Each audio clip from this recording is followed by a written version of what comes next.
23 ధీరజ్ గారు 2023 జూలైలో నా మిసెస్‌కి జరిగిన ఆరోగ్యపరమైన ఇబ్బందిని కోమాలోకి వెళ్ళిపోయిన స్థితి నుంచి 17 రోజుల పాటు ఆమెని ట్రీట్ చేసి ప్రాణం పోసి పంపించడానికి ఆ ఇబ్బందిలో ఉన్నప్పుడు నేను ఎవరిని అడగాలా ఏంటి తెలియక తెలిసిన వ్యక్తి స్వామినాయుడు గారికి అన్నీ తెలుస్తాయి కదా, పలానా హాస్పిటల్కి తీసుకెళ్ళండి అని ఆయన సలహా ఇస్తారేమోనని చేశా.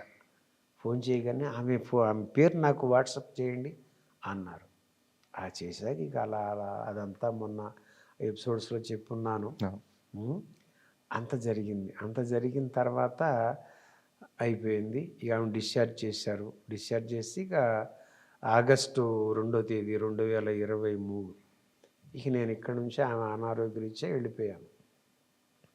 వెళ్ళిన తర్వాత స్వామినాయుడు గారిని అడిగి వెళ్ళే ముందే అన్నయ్య గారికి, ఆ కుటుంబాన్ని అంతటికి కృతజ్ఞతలు చెప్పుకుంటామండి, పిల్లలందరూ ఉన్నాం ఇక్కడ, మళ్ళీ అక్కడికి వెళ్తున్నాం కదా అని అంటే, బిజీగా ఉన్నారు శంకర్ గారు, నేను వీలున్నప్పుడు చెప్తాలే, మీరు వెళ్ళరండి అని పంపించారు ఆయన. అక్కడ నుంచి నెలకోసారి 15 రోజులకో 2 నెలలకు చేస్తూ ఉండేవాడిని. అంత దూరం ఎందుకు రప్పించడం ఈయన.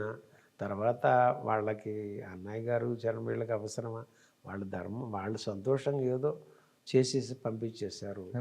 దానికి మళ్ళీ నేను వెళ్ళి థ్యాంక్స్ చెప్పి ఎదురు చూస్తారా?